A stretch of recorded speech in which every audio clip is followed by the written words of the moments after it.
मैं मनोज, एक आम सा आदमी जिसने अपनी जिंदगी के बेहतरीन साल मेहनत करते हुए गुजारे। मेरी उम्र के इस पड़ाव पर जब मुझे सुकून और आराम की जिंदगी जीनी चाहिए थी, तब मेरी जिंदगी में तूफान आ गया।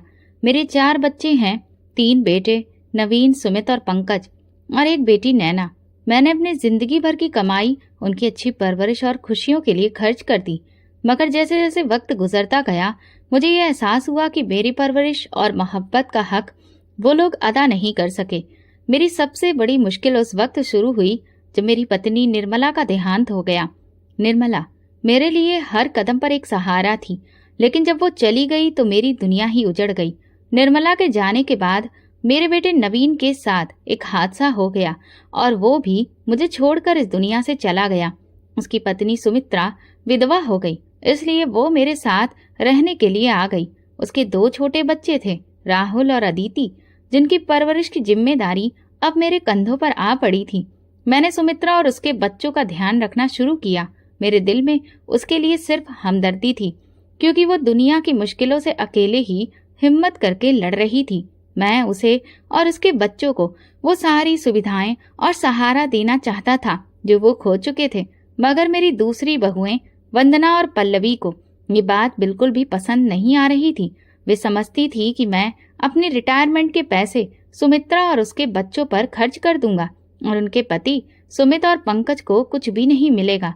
उनकी नजरें हर वक्त सुमित्रा पर ही जमी रहती थी और वे हर मुमकिन तरीके से उसके लिए मुश्किलें पैदा करने की कोशिश करती थी।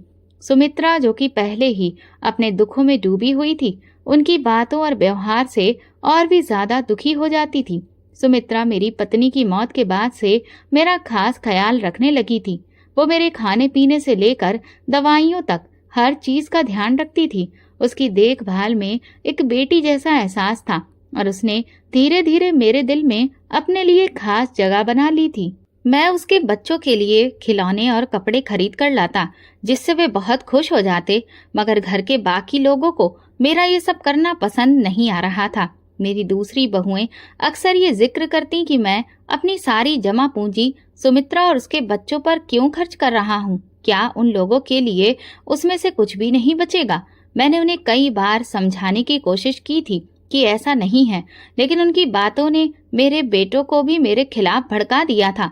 सुमित और पंकज मुझसे दूर होते जा रहे थे और वे मुझ पर शक करने लगे थे, वो शक जो उनकी पत्नियों ने उनके दिमाग में डाला था। एक रात जब मैं अपनी परेशानी की वजह से सोच विचार में बैठा हुआ था, अचानक दरवाजा खुला और सुमित्रा अंदर आई।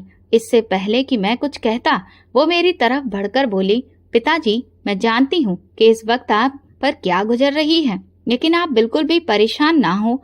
मैं हमेशा आपके साथ हूँ और रहूंगी। उसकी ये बात सुनकर मेरे दिल में कुछ हल्का सा महसूस हुआ, जैसे कोई बहुत भारी बोझ उतर गया हो। वो रात मेरी जिंदगी में एक नया मोड़ लेकर आई। सुमित्रा ने मुझे याद दिलाया कि अभी जिंदगी खत्म नहीं हुई है और अभी तो बहुत कुछ बाकी है जिसके लिए हमें जीना है। सुमित्रा का मेरे घर में रहना मेरे बेटों के लिए हमेशा से एक बहुत बड़ा मामला बनता जा रहा था। सुमित और पंकज को सुमित्रा से अजीब सी दुश्मनी हो गई थी। वे उसके हर काम में कमियां निकालते, उसके बच्चों को डांटते और अक्सर उसके खिलाफ बातें करते। एक दिन मैं घर के आंगन में बैठा था जब मैंने अपने बेटों को आपस में धीरे धीरे बातें करते सुना। वे लोग प्लान बना रहे थे कि किस तरह से सुमित्रा को इस घर से निकाल दिया जाए। सुमित, जो हमेशा से जल्दी गुस्से में आ जाता था, बोला, हमें इस औरत को जल्द से जल्द यहाँ से निकालना होगा। पिताजी का सारा पैसा इसी पर खर्च हुआ जा रहा है और इसके बच्चे मजे से रह रहे हैं। अगर हमने कुछ भी नहीं किया तो फिर हमारा हिस्सा तो कहीं का नहीं रहेगा। पंकज ने भी उसकी हाँ में हाँ मिलाई और बोला, सही कह रहे हो भैया, अगर ये औरत यहाँ रही तो पिताजी हमें कुछ देंगे ही नहीं, इसीलिए हमें जल्द से जल्द इसे इस घर से निकालने का तरीका ढूंढना होगा। पंकज, जो कि सबसे बड़ा और अक्सर बहुत ही समझदार समझा जाता था, कहने लगा, हमें कोई ऐसा बहाना बनाना होगा जिससे सुमित्रा खुद ही इस घर को छोड़ने के लिए मजबूर हो जाए। ये सारी बातें सुनकर मेरा दिल बैठ गया। मेरे अपने ही बेटे मेरे खिलाफ साजिश कर रहे थे और उसकी वजह थी वो बेचारी विधवा लड़की जो खुद इतनी मुश्किल में थी। मैं जानता था कि अगर सुमित्रा को इस घर से निकाल दिया गया तो उसके पास कोई और ठिकाना नहीं रहेगा, क्योंकि उसके माता पिता भी अब इस दुनिया में नहीं थे। वो मेरे स्वर्गीय बेटे की एकमात्र निशानी थी। मैंने फैसला किया कि सुमित्रा के लिए मैं हर मुमकिन कदम उठाऊंगा। मैंने अपने बेटों को अपने कमरे में बुलाया और उनसे खुलकर बात की। तुम लोग क्या सोचते हो कि इस सब से तुम्हें क्या मिलेगा? सुमित ने गुस्से में जवाब दिया, पिताजी, आपको हमारी कोई भी फिक्र नहीं है। आपका सारा ध्यान तो सुमित्रा और उसके बच्चों पर है। आखिर हमें भी अपनी जिंदगी अच्छे से गुजारनी है। अगर सारी रकम सुमित्रा पर ही खर्च हो गई तो फिर हमारे पास क्या बचेगा? मैंने सुमित की आंखों में देखा और कहा, तुम लोगों को ये बात समझनी चाहिए कि सुमित्रा का इस दुनिया में कोई नहीं है। अगर मैं उसका ख्याल नहीं रखूंगा तो वो बेचारी कहाँ जाएगी? तुम लोग जो उसके और उसके बच्चों के साथ कर रहे हो वो बहुत ज्यादा गलत है। पंकज ने तुरंत बीच में पड़ते हुए कहा, पिताजी, हमें इस बात का एहसास है कि सुमित्रा की हालत अच्छी नहीं है, मगर आपको हमें भी नजरअंदाज नहीं करना चाहिए। हम आपके बेटे हैं और हमारा भी अधिकार है। मैंने पंकज की बात सुनकर गहरी सांस ली और कहा, तुम लोग मेरे बेटे हो और मैं तुम सबको बराबर का प्यार देता हूँ, मगर सुमित्रा को मैं इस घर से जाने नहीं दूंगा। उसके लिए ये घर ही उसका आखिरी सहारा है। अगर तुम लोगों को मेरे फैसले से ऐतराज है तो फिर तुम लोग अपने लिए कोई और रास्ता चुन लो, लेकिन सुमित्रा मेरे साथ इस घर में ही रहेगी। मेरे इस फैसले पर घर का माहौल और भी ज्यादा तनाव से भर गया। बेटे और बहू के चेहरे पर नाराजगी अब साफ नजर आने लगी थी। हर रोज घर में किसी न किसी बात को लेकर कोई न कोई कलह या झगड़ा होता रहता था। कभी खाने की मेज पर छोटी मोटी बातों पर तानाकसी चलती थी तो कभी किसी बहाने से सुमित्रा को नीचा दिखाने की कोशिश की जाती थी। सुमित्रा भी इस माहौल में अब हद से ज्यादा मानसिक दबाव का शिकार हो रही थी। वह अपने बच्चों की तरफ देखती और फिर मेरी तरफ, और उसकी आंखों में एक अनजाना खौफ दिखाई देने लगता। मगर मैंने उसके और उसके बच्चों के लिए खुद से जो वादा किया था उसे पूरा करने का मैं ठान चुका था। एक दिन जब घर का माहौल हद से ज्यादा खराब हो गया, पंकज ने सुमित्रा से तीखे लहजे में कहा, यहाँ से चली क्यों नहीं जाती? इस घर में तुम्हारी अब कोई जगह नहीं है। उसकी बात सुनकर सुमित्रा का चेहरा उदास हो गया और उसकी आंखों में आंसू भर आए। मैं ये सब बर्दाश्त नहीं कर सका और पंकज को सख्ती से डांटा, ये क्या बकवास है? तुम्हारी हिम्मत कैसे हुई सुमित्रा से इस तरह बात करने की? वो मेरी बहू है और इस घर का हिस्सा भी है, जैसे कि तुम लोग हो, और वो यहाँ पर हमेशा रहेगी।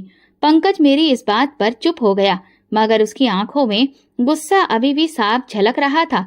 घर के हालात दिन ब दिन बहुत खराब होते जा रहे थे, लेकिन मैंने फैसला कर लिया था कि चाहे कुछ भी हो, सुमित्रा और उसके बच्चों का साथ मैं नहीं छोड़ूंगा। अब हर दिन सुमित्रा के लिए एक नई परीक्षा लेकर आता था। मेरे बेटे और बहुओं की बातें और उनका व्यवहार सुमित्रा पर गहरा असर डाल रहा था। वो बहादुरी से इन सारे हालातों का सामना कर रही थी, लेकिन अब वो धीरे धीरे कमजोर पड़ती जा रही थी। एक दिन जब सुमित्रा ने नाश्ते के दौरान बहू की तीखी बातों का सामना किया तो वो खामोशी से उठकर अपने कमरे में चली गई। उसकी तबीयत पहले से ही ठीक नहीं थी और इन लगातार तानों की वजह से उसकी सेहत और ज्यादा बिगड़ गई। शाम तक उसकी हालत काफी बिगड़ गई। वो तेज बुखार और कमजोरी का शिकार हो गई थी। मैंने तुरंत उसे अस्पताल ले जाने का फैसला किया। अस्पताल में डॉक्टर ने बताया कि सुमित्रा की हालत काफी नाजुक है और उसे पूरी तरह से आराम करने की जरूरत है। डॉक्टर की बात सुनकर मेरा दिल बहुत बुरी तरह घबरा गया। मेरे दोनों पोते पोती के सिर से पहले ही पिता का साया उठ चुका था, लेकिन अब मैं उनकी माँ को भी उनसे दूर नहीं होने देना चाहता था। इसलिए मैंने फौरन उसकी देखभाल का इंतजाम किया। मैं दिन रात उसके साथ अस्पताल में रहा, उसकी दवा और खाने पीने का खास ख्याल रखा। मेरी प्रार्थना रंग लाई और कुछ ही दिनों में सुमित्रा की हालत ठीक होने लगी। जब मैं सुमित्रा को घर वापस लाया तो वो बहुत कमजोर थी। उसकी हालत ऐसी थी कि वो बिस्तर से उठ भी नहीं सकती थी। मैंने उसके कमरे में एक छोटा सा बिस्तर लगाया और उसके सिरहाने बैठकर उसकी देखभाल करने लगा। मैंने उसे खुद खाना खिलाया, दवा दी और रात भर उसकी सेवा की। सुमित्रा, जो अपने दुखों के साथ साथ इस बीमारी से भी जूझ रही थी, धीरे धीरे सेहतमंद लगने लगी। मेरी सेवा और देखभाल ने उसे वो सहारा दिया जो उसे मुश्किल वक्त में चाहिए था। कुछ दिनों में उसके चेहरे पर वही पुरानी रौनक वापस आने लगी। लेकिन ये सब कुछ घर के बाकी लोगों को कैसे बर्दाश्त हो सकता था। वंदना, जो कि सुमित की पत्नी थी, हर पल मौके की तलाश में रहती थी। उसने अपने फोन में मेरा और सुमित्रा के इन सभी पलों को कैमरे में उतारना शुरू कर दिया। जब मैं उसकी अच्छे से देखभाल कर रहा था, वो चुपचाप वीडियो और तस्वीरें बना रही थी और बाद में उन्हें अपने पति के साथ साझा कर देती थी। मेरी दोनों बहुएं आपस में मिली हुई थी। वे हर मुमकिन कोशिश कर रही थी कि किसी भी तरह सुमित्रा को इस घर से निकाल दें और इस घर की मालकिन बन जाएं। इसलिए वे झूठे सबूत इकट्ठे कर रही थी ताकि उनके दम पर सुमित्रा को घर से निकालने में कामयाब हो जाएं। एक दिन जब मैं कमरे में बैठा अखबार पढ़ रहा था, सुमित और पंकज मेरे सामने आ गए और कहने लगे, पिताजी, अब हम आपकी ये हरकतें और ज्यादा बर्दाश्त नहीं कर सकते। अब सब कुछ हमारी सहनशीलता से बाहर होता जा रहा है। आपको तो अपनी इज्जत की कोई परवाह नहीं, पर अब तो आप हमारी इज्जत का भी ख्याल नहीं रखते। अगर आपकी ये हरकतें मोहल्ले वालों या बाकी लोगों के सामने आ गईं, तो हम लोगों का तो कहीं मुंह दिखाना मुश्किल हो जाएगा। इसलिए अच्छा यही होगा कि आप सही रास्ते पर आ जाएं और सुमित्रा को इस घर से बाहर निकाल दें। वो अभी जवान है, उसे तो कोई भी शादी करने के लिए तैयार हो सकता है। और रही बात बच्चों की, तो उनकी जिम्मेदारी आप बेशक उठा लीजिए, हमें इससे कोई ऐतराज नहीं। आखिर वो आपके बेटे की औलादे हैं। लेकिन सुमित्रा को अब हम इस घर में बर्दाश्त नहीं कर सकते। मैंने उन लोगों से कहा, भला तुम लोग कहना क्या चाहते हो? जो भी बात है साफ साफ मुझे बताओ, क्योंकि मुझे कुछ भी समझ नहीं आ रहा था कि वे लोग क्या कहना चाहते हैं। इसके बाद पंकज ने अपना मोबाइल निकाला और मुझे वे तस्वीरें दिखाई जो चोरी छुपे ली गई थीं। जब मैं सुमित्रा को दवा पिला रहा था और उसके सिर को दबा रहा था, क्योंकि उस वक्त उसे मेरी काफी ज्यादा जरूरत थी। हालांकि होना तो ये चाहिए था कि उसकी देवरानी या जेठानी उसका ख्याल रखें, लेकिन इसके बजाय उन लोगों ने हमारी तस्वीरें खींची और इतना बड़ा तमाशा बना दिया। उनकी बातें सुनकर मेरे होश उड़ गए। मेरे अपने ही बेटे, जिन्हें मैंने अपनी मेहनत और कमाई से पाल पोस कर बड़ा किया था, आज वो मेरे ही खिलाफ खड़े थे। मैंने एक लम्हे के लिए खामोशी ओढ़ ली, मगर फिर मेरी आंखों में गुस्से की चिंगारी चमकने लगी। तुम लोगों को शर्म नहीं आती? मैंने गुस्से से कहा। मेरी परवरिश, मेरे प्यार का ये सिला दिया।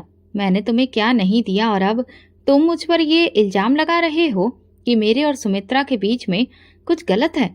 सुमित ने ताना मारते हुए कहा, पिताजी, हम बस वही दिखा रहे हैं जो सच है। मेरे दिल में गम और गुस्सा दोनों एक साथ उठ रहे थे। मैंने फैसला किया कि मैं उनके सामने हार नहीं मानूंगा। तुम लोग ये वीडियो जहां चाहे दिखाओ, मैं अपनी इज्जत और सच्चाई के लिए खड़ा रहूंगा। सुमित्रा इस घर का हिस्सा है और मैं उसका साथ कभी नहीं छोड़ूंगा। मेरे इस सख्त जवाब पर सुमित और पंकज के चेहरे पर नाराजगी और मायूसी नजर आई। वे समझ गए कि मैं उनके दबाव में नहीं आने वाला, लेकिन मैं जानता था कि मामला यहीं खत्म नहीं होगा और मुझे अभी और भी ज्यादा मुश्किलों का सामना करना पड़ेगा। सुमित्रा, जो अब बेहतर हो रही थी, उसे भी इस बात का अंदाजा नहीं था कि मेरे बेटों ने क्या मंसूबा बना रखा है। घर का माहौल अब और ज्यादा तनावपूर्ण हो गया था, मगर मैंने ठान लिया था कि सुमित्रा को किसी भी कीमत पर इस घर में रहने दूंगा। भले ही तनाव और टेंशन बना रहता था, लेकिन सुमित्रा के साथ जो हो रहा था वो मेरे लिए सबसे ज्यादा तकलीफ दे था। उसका पति, जो उसका एकमात्र सहारा था, हाथ से निकल चुका था। इस हादसे ने सुमित्रा की जिंदगी को उलट पुलट कर रख दिया था। अब वो अकेली और बेसहारा थी। अपने बच्चों के साथ एक ऐसे घर में थी जहां उसकी कदर करने वाला कोई नहीं था। हादसे के बाद से सुमित्रा की देवरानी और जेठानियां उसके साथ बहुत बुरा व्यवहार कर रही थी। वो हमेशा ये जताती थी कि वो इस घर पर बोझ है और अगर वो यहाँ से चली जाए तो सबके लिए बेहतर होगा। लेकिन सुमित्रा को ये बात समझ नहीं आती थी कि आखिर उसके साथ ऐसा व्यवहार क्यों हो रहा है। एक दिन जब मैं घर वापस आया तो सुमित्रा के कमरे से रोने की आवाज आ रही थी। मैं अंदर गया तो देखा कि उसके हाथ में अपने पति की एक तस्वीर थी और वो आंसुओं से भीगी हुई थी।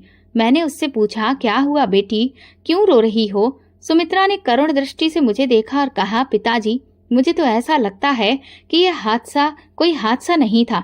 उसकी बात सुनकर मेरा दिल कांप गया। ये तुम क्या कह रही हो? मैंने पूछा तो वो कहने लगी, मुझे पता नहीं क्यों, लेकिन मेरे दिल में एक अजीब सा ख्याल उठ रहा है कि इस सबके पीछे जरूर कोई साजिश थी। नवीन मुझे हमेशा कहते थे कि वो मुझसे बहुत प्यार करते हैं, लेकिन उनके आखिरी दिनों में वो बहुत परेशान रहते थे, जैसे कि वो किसी के दबाव में थे। मैंने सुमित्रा को तसल्ली दी और कहा, बेटी ये सब तुम्हारा वहम है। नवीन की मौत एक हादसा थी और उसमें किसी की साजिश नहीं हो सकती। लेकिन फिर मेरे दिल में भी शक की लहर उठने लगी थी। वक्त गुजर गया, मगर सुमित्रा के साथ मेरी बाकी बहुओं का व्यवहार और भी ज्यादा बुरा हो गया था। वे लोग उसे हर रोज ताने देती और उसे घर से निकालने की बातें करती, लेकिन इस सब के पीछे एक और खौफनाक मंसूबा था जिसका अंदाजा किसी को नहीं था। सुमित्रा के साथ मेरी बाकी बहुओं का मकसद सिर्फ इतना था कि वो उसे घर से निकालकर इस घर की जायदाद और मेरे रिटायरमेंट की रकम पर कब्जा कर सकें। वे जानती थी कि अगर सुमित्रा यहाँ रही तो उनके मंसूबों में रुकावट बनी रहेगी, इसलिए उन्होंने अपने पतियों के साथ मिलकर एक साजिश रची थी। सुमित्रा के पति का वो हादसा एक मामूली दुर्घटना नहीं था, वो सोच समझकर किया गया षड्यंत्र था ताकि सुमित्रा मजबूर होकर इस घर को छोड़ दे। लेकिन सुमित्रा की बेगुनाही और सादगी ने उसे अभी तक इस गहरी साजिश का एहसास नहीं होने दिया था। एक रात जब सब सो रहे थे, पल्लवी और पंकज आपस में बातें कर रहे थे। पल्लवी ने पंकज से कहा, हमारी पहली साजिश कामयाब हो चुकी है, मगर अब हमें बहुत ही सावधानी से काम लेना होगा। अगर सुमित्रा को जरा सा भी शक हुआ तो वो हमारे खिलाफ हो सकती है। हमें उसे किसी भी तरह से घर से निकालना है और इसके बाद पिताजी की सारी जायदाद और रिटायरमेंट की रकम हमारी होगी। पंकज ने सिर हिलाया और कहा, हाँ, लेकिन हमें ये सब बहुत ही सावधानी से करना होगा, कोई भी जल्दबाजी नहीं करनी चाहिए। मैं इन सब बातों को बर्दाश्त और नजरअंदाज कर रहा था, मगर सुमित्रा के लिए ये सब अब बर्दाश्त से बाहर हो चुका था। एक दिन जब मैं घर आया तो सुमित्रा मेरे सामने आई। उसकी आंखों में अजीब सी थकान थी। उसने कहा, पिताजी, मैं अब इस घर में और नहीं रह सकती। मुझे रोज ताने मिलते हैं, रोज दुख पहुंचाया जाता है। मैंने फैसला किया है कि मैं नौकरी करूंगी और अपने बच्चों का पेट खुद पालूंगी बिना किसी के रहमो करम के। इसलिए अब आप हमें इस घर से जाने दें। उसकी बात सुनकर मेरा दिल जैसे फट गया। मेरे लिए ये सुनना बहुत मुश्किल था कि मेरी बहू, जो मेरी अपनी बेटी जैसी थी, इस घर को छोड़ने की बात कर रही थी। मैंने कहा, बेटी, तुम्हें कहीं जाने की जरूरत नहीं है। ये घर तुम्हारा है और हमेशा रहेगा, और अगर तुम नौकरी करना चाहती हो तो मैं तुम्हारी मदद करूंगा, लेकिन ये घर छोड़ने की बात मत करो। सुमित्रा ने मेरी बात सुनी, मगर उसके चेहरे पर परेशानी थी। पिताजी, मैं आपकी बहुत इज्जत करती हूँ, मगर मैं यहाँ नहीं रह सकती। मेरे बच्चे इस माहौल में खुश नहीं हैं और मैं उन्हें तकलीफ से नहीं गुजरने देना चाहती। मैं नौकरी करूंगी और अपने बच्चों का ख्याल रखूंगी, लेकिन हमें घर से जाने दीजिए। मेरी आंखों में आंसू आ गए, मगर मैं जानता था कि सुमित्रा के लिए ये फैसला कितना मुश्किल था। मैंने उससे कहा, बेटी, अगर तुम यही चाहती हो तो मैं तुम्हें नहीं रोकूंगा, लेकिन याद रखना, ये घर हमेशा तुम्हारा रहेगा। तुम जब चाहे वापस आ सकती हो। सुमित्रा ने मुझे धन्यवाद कहा और वो रात भर सोच में डूबी रही। अगले दिन उसने नौकरी की तलाश शुरू कर दी। जब सुमित्रा ने नौकरी शुरू की तो मैंने महसूस किया कि वो बाहर की दुनिया में एक नए अंदाज से जीने की कोशिश कर रही थी। उसने अपने बच्चों के लिए खुद को मजबूत बनाया और उन्हें बेहतर जिंदगी देने की जिद में जुट गई। एक दिन जब मैं बाजार जा रहा था तो मैंने सुमित्रा को एक ऑफिस के बाहर देखा। वो बहुत व्यस्त नजर आ रही थी, मगर उसके चेहरे पर एक अजीब सी मुस्कुराहट थी। मैं उसका हौसला बढ़ाने के लिए उसके पास गया। वो भी मुझे देखकर मुस्कुरा दी। मैंने उस लम्हे में सोचा कि शायद बाहर की दुनिया उसके लिए बेहतर होगी, शायद वो अपने आप को एक नई जिंदगी दे सकेगी। मगर ये सब कुछ इतना आसान नहीं था। मेरी बाकी बहुएं उसके खिलाफ अब भी साजिशें कर रही थीं। मैं जानता था कि वे सुमित्रा को कभी खुश नहीं देखना चाहती थी। घर में हर दिन एक नई साजिश होती थी।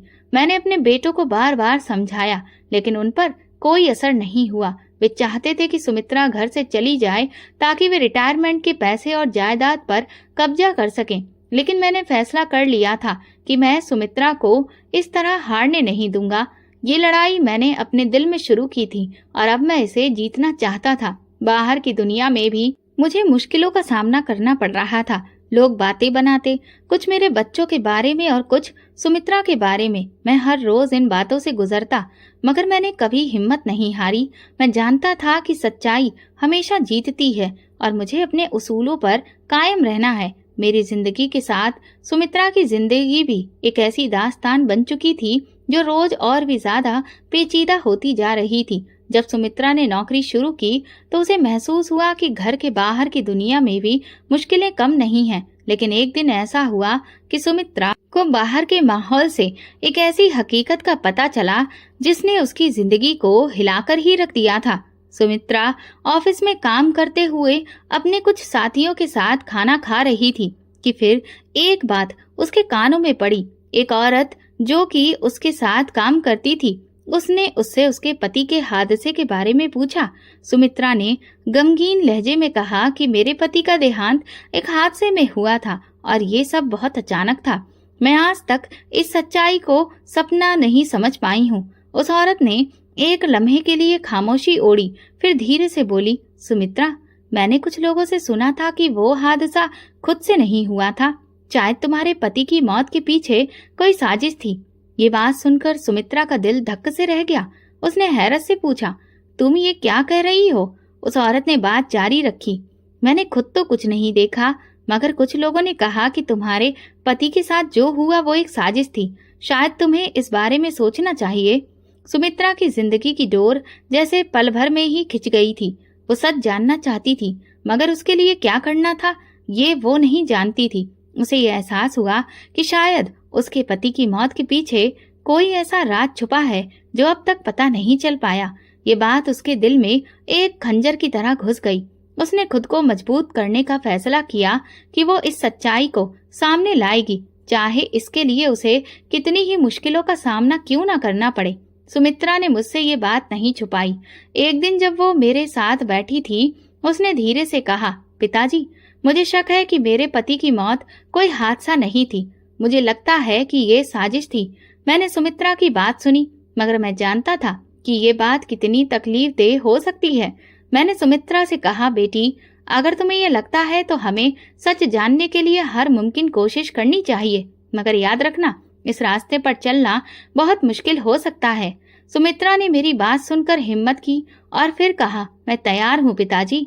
मैं अपने पति के लिए इंसाफ चाहती हूँ और उसके लिए कुछ भी करूंगी। इसके बाद सुमित्रा ने धीरे धीरे सच्चाई की खोज शुरू की। वो उन लोगों से मिलने लगी जिन्होंने हादसे के बाद कुछ सुना था या देखा था। वो अपने काम के दौरान भी इन बातों को सोचती रही और रातों को जाग कर भी इस पर सोच विचार करती रही। आखिरकार सुमित्रा को कुछ ऐसे सबूत मिले जिन्होंने उसके दिल में ये यकीन पैदा कर दिया कि उसके पति की मौत एक साजिश का नतीजा थी। उसने ये बात मुझे बताई और हम दोनों ने मिलकर उस साजिश को बेनकाब करने का फैसला कर लिया। ये हमारे लिए बहुत बड़ी खुशी की बात थी कि हम कामयाब होते जा रहे थे। इसलिए मैंने अपने बेटे और बहुओं से कुछ भी छुपाना ठीक नहीं समझा। मैं यही सोचता था कि मेरे और सुमित्रा की तरह बाकी घर वालों को भी खुशी होगी, पर मेरी सोच गलत निकली। जब मैंने सब घर वालों को बता दिया कि अब नवीन के कातिल जल्द ही हमारे सामने होंगे, तो मेरी दोनों बहुओं के चेहरों से तो रंग ही उड़ गए। उनके चेहरे सफेद पड़ने लगे और वे दोनों अपने हाथों की हथेलियां आपस में रगड़ने लगी और एक दूसरे की तरफ देखने लगी। फिर मेरे दोनों बेटे मुझसे कहने लगे, पिताजी, अब इस मामले को इतना लंबा घसीटने का कोई फायदा नहीं है। आप क्यों इस सब से जूझ रहे हैं? जिसकी जितनी उम्र लिखी होती है वो उतना ही जीता है। नवीन की जिंदगी भी शायद इतनी ही लिखी थी। आप इन मामलों से दूर रहें। वैसे भी इस हादसे को गुजरे अब काफी साल हो चुके हैं। अब आपके हाथ जितने भी सबूत लगे हैं उनसे भी आप कुछ नहीं कर पाएंगे। इसलिए हम नहीं चाहते कि आप इस उम्र में ज्यादा भाग दौड़ करके इस मामले को बढ़ाएं। भगवान हमारे भाई को स्वर्ग दे। आप इस किस्से को यहीं खत्म कर दें। पंकज ने जब ये बात कही तो मैंने सुमित्रा की तरफ देखा। उसके चेहरे पर एक मायूसी छा गई थी जो मुझे बिल्कुल भी अच्छी नहीं लग रही थी। सुमित्रा कितनी मुश्किल से यहाँ तक पहुंची थी ये बात सिर्फ मैं ही जानता था, क्योंकि सुमित्रा की जिंदगी में उसके हर दुख सुख का साथी सिर्फ मैं ही था और सिर्फ उसे मैं ही समझ सकता था। बाकी घर वाले तो उसे और उसके बच्चों से सिर्फ अपनी जान छुड़ाना चाहते थे। सुमित्रा और मैं सबूत हासिल करने की खोज जारी रखे हुए थे कि कुछ दिन गुजरते ही जब मैं और सुमित्रा इस पूरे मामले पर बात कर रहे थे तो कमरे के दरवाजे पर दस्तक हुई। मैंने जाकर जब दरवाजा खोला तो मेरी दोनों बहुएं और दोनों बेटे दरवाजे के बाहर खड़े थे। मेरे बेटे ने मुझसे सवाल किया, पिताजी आपने दरवाजा बंद क्यों किया था? उनके सवाल ने मुझे हैरान कर दिया कि मेरा बेटा एक बार फिर मुझ पर शक कर रहा था। मैंने अपने बेटे को जवाब दिया, तुम लोगों को कोई भी अधिकार नहीं बनता कि तुम लोग मुझसे ये सवाल करो। मेरे बेटों ने मुझसे कहा, पिताजी अब हम अपने घर में आपकी ये सारी हरकतें बर्दाश्त नहीं कर सकते। मुझे उन दोनों पर बहुत गुस्सा आ रहा था पर मैं अपनी सफाई में कुछ भी पेश नहीं कर पा रहा था। मेरे दोनों बेटे मुझसे कह रहे थे कि अगर आप दोनों को आपस में सिर्फ बात ही करनी थी तो आपने कमरे का दरवाजा क्यों बंद कर रखा था? उन लोगों के इस तरह के सवाल सुमित्रा की हिम्मत तोड़ रहे थे। मैं अब हरगिज अपने बेटों को ये नहीं बताना चाहता था कि मैं नवीन की मौत के सबूत इकट्ठा कर रहा हूँ, क्योंकि जब भी मैंने उन्हें बताया था तब उन्होंने मुझे इस बात से रोकने की कोशिश की थी जिससे सुमित्रा मायूस हो जाती थी, जो मैं बिल्कुल भी नहीं चाहता था। मेरी दोनों बहुएं सुमित्रा का हाथ पकड़कर उसे कमरे से खींचती हुई बाहर ले आईं और अपने पतियों से कहने लगीं, अब हम उसे एक पल के लिए भी इस घर में बर्दाश्त नहीं कर सकती। ये बहुत ही बदकिरदार औरत है, इसे अब इस घर से जाना ही पड़ेगा। सुमित्रा की आंखों से गिरने वाला हर आंसू इस बात की गवाही दे रहा था कि सुमित्रा बदकिरदार नहीं बल्कि एक पाक दामन लड़की है। मुझे अपने बेटों और बहुओं की गंदी सोच पर हैरत हो रही थी। मैंने उनसे कहा, हाँ आज के बाद सुमित्रा इस घर में नहीं रहेगी। तो सुमित्रा ने भी मेरी तरफ हैरानी से देखा। फिर मैंने कहा, सुमित्रा के साथ साथ मैं भी इस घर से चला जाऊंगा। तो मेरे बेटों के चेहरों से तो रंग ही उड़ने लगा था और मेरी दोनों बहुएं परेशान नजर आने लगी। मैंने सुमित्रा के सिर पर हाथ फेरा और फिर उसके बच्चों को उठाया। हमने घर से जरूरत का कोई भी सामान नहीं लिया और यूं ही घर से निकल आए। मुझे पता था कि मेरे बेटे मेरी ही कमाई खाते हैं, इसीलिए मेरे बिना वे बिल्कुल भी नहीं रह पाएंगे और खुद ही मुझसे माफी मांगने आ जाएंगे।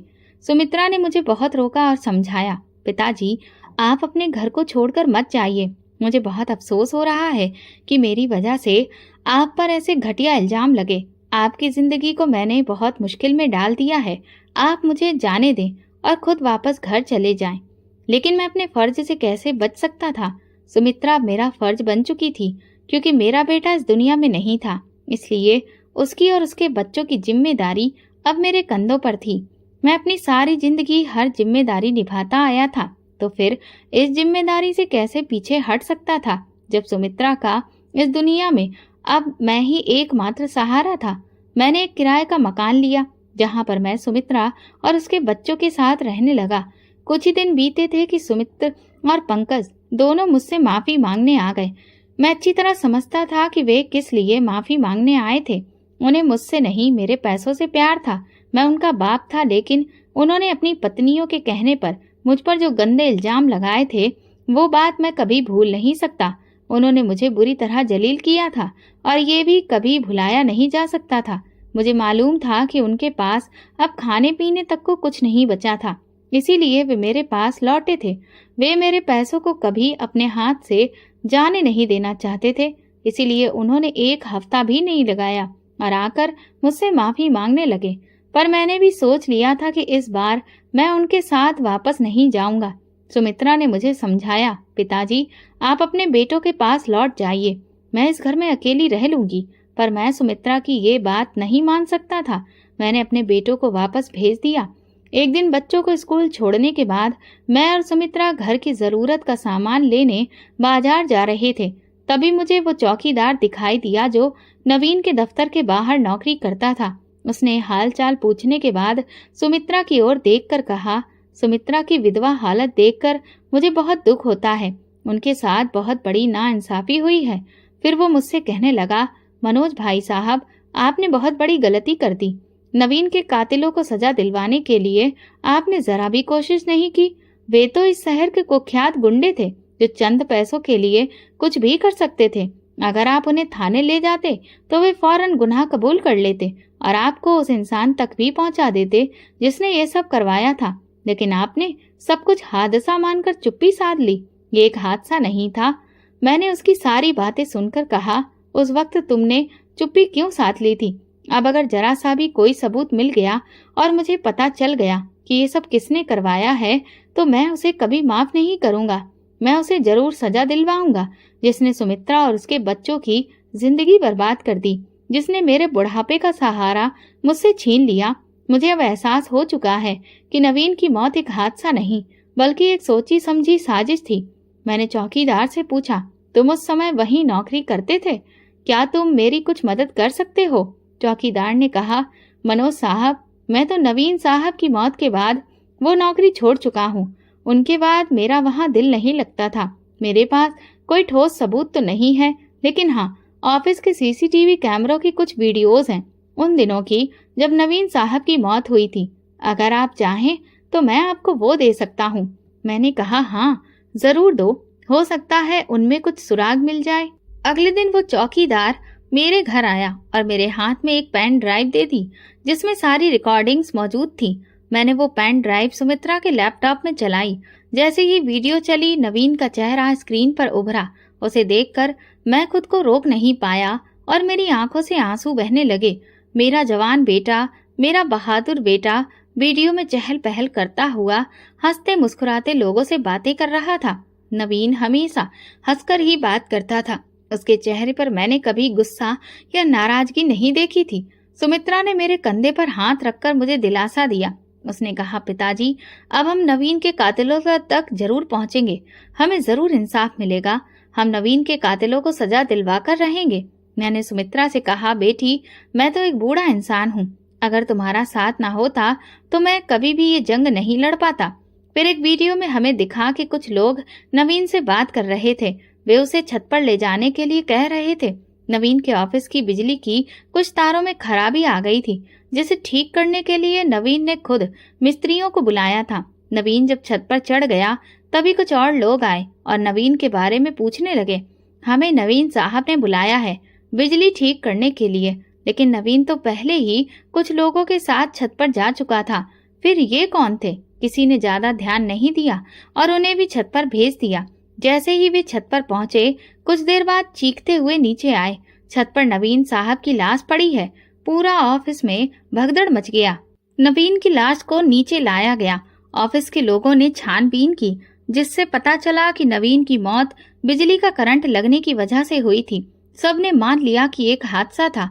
हैरत की बात तो ये थी कि जो लोग पहले नवीन के साथ छत पर गए थे, वे लोग कौन थे और कहाँ गए, ये जानने की किसी ने कोशिश नहीं की। ये बात वहीं दब गई, जबकि वीडियो में उन लोगों के चेहरे साफ नजर आ रहे थे।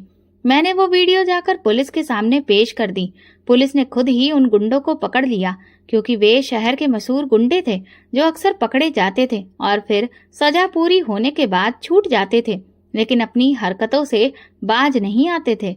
उन्होंने अपना गुनाह कबूल कर लिया और बता दिया कि ये काम उन्होंने पैसों के बदले किया था। जब ये पता चला कि उन्हें पैसे किसने दिए तो मेरे पैरों तले से जमीन खिसक गई। वो पैसे मेरी दोनों बहुओं ने दिए थे नवीन को मारने के बदले में। मुझे यकीन नहीं हो रहा था कि मेरी बहुएं हमारे साथ इतनी बड़ी दुश्मनी कर सकती हैं। मैंने ये सारी सच्चाई अपने दोनों बेटों सुमित और पंकज को सुनाई। उन्होंने अपनी पत्नियों को तलाक देने का फैसला किया। मैंने दोनों बेटों से कह दिया कि तुम अपनी पत्नियों को तलाक दो या ना दो, मुझे इस बात से कोई फर्क नहीं पड़ता, क्योंकि मेरा तुम लोगों से अब कोई भी रिश्ता नहीं है। मैं अपनी पूरी जायदाद, अपनी रिटायरमेंट की रकम और सब कुछ सुमित्रा और उसके बच्चों के नाम कर रहा हूँ। ये सुनकर मेरे बेटों ने भी मेरे इस फैसले पर कोई ऐतराज नहीं जताया। वे कहने लगे, पिताजी, अब तक हम अपनी पत्नियों पर आंख बंद करके भरोसा कर रहे थे। हम कभी सपने में भी नहीं सोच सकते थे कि हमारी पत्नियां हमारे सगे भाई की जान ले लेंगी, जाने अनजाने में ही सही, लेकिन हम अपनी पत्नियों का साथ देते रहे। इसीलिए आपका फैसला हमारे लिए बिल्कुल सही है अब हम अपनी पत्नियों को उनके किए की सजा हर हाल में दिलवाएंगे और अपने भाई को इंसाफ दिलवाएंगे। वे आगे कहने लगे, पिताजी, अब हमें ना तो दौलत चाहिए और ना ही जायदाद, बस आप हमें छोड़कर ना जाएं और हमेशा हमारे साथ रहें। कृपया हमें माफ कर दीजिए। उन्होंने सुमित्रा से भी माफी मांगी और कहा, हमारी पत्नियां हमें आपके खिलाफ भड़काती रहीं, हमारे दिलों में दौलत का लालच भरती रहीं। वे हमारे दिलों में पिताजी के प्रति नफरत पैदा कर रही थीं। इसी कारण हम पिताजी की बेइज्जती करते थे और उनकी कोई बात नहीं मानते थे। कृपया हमें माफ कर दें और हमारे साथ चलकर अपने घर में रहें। जब मैंने अपने बेटों को पश्चाताप की आग में जलते हुए देखा तो मैंने भी उन्हें माफ कर दिया, क्योंकि इस समय वे पूरी तरह से गलत नहीं थे। वे सिर्फ भड़कावे में आ गए थे। अगर उन्हें इस बात का जरा भी एहसास होता कि उनकी पत्नियां उनके साथ कौन सा खेल खेल रही हैं और कौन सा गुनाह करने जा रही हैं, तो वे इस समय उनके साथ कभी भी नहीं देते। मुझे अपने बेटों पर पूरा यकीन था कि चाहे उनके मन में दौलत का कितना भी लालच हो, लेकिन वे इतने नहीं गिर सकते कि अपने ही सगे भाई की जान ले लें। पत्नियों के भड़कावे में आकर वे सिर्फ धोखा खा गए थे। असली सच्चाई उन्हें नहीं पता थी, इसलिए मैंने अपने बेटों को माफ कर दिया। इसके बाद पुलिस मेरी दोनों बहुओं को पकड़कर ले गई और अदालत ने नवीन के कत्ल के जुर्म में उन्हें सजा सुनाई। मैं और सुमित्रा बहुत खुश थे, क्योंकि हमें अपने मकसद में कामयाबी मिल चुकी थी और मेरे स्वर्गीय बेटे को इंसाफ मिला था। सुमित्रा के चेहरे पर अब हर वक्त एक सुकून नजर आता था, जो नवीन के कातिलों को सजा दिलवाने के बाद आया था। सुमित्रा और उसके बच्चों को देखकर अब मैं भी बहुत ज्यादा खुश था। दोस्तों, अगर आपको हमारी कहानी पसंद आई हो तो कमेंट करके जरूर बताएं। वीडियो को लाइक करें और ज्यादा से ज्यादा शेयर करें। अगर आप चैनल पर नए हैं तो सब्सक्राइब जरूर करें और नोटिफिकेशन बेल दबाएं ताकि अगली अपडेट सबसे पहले आपको मिले। धन्यवाद।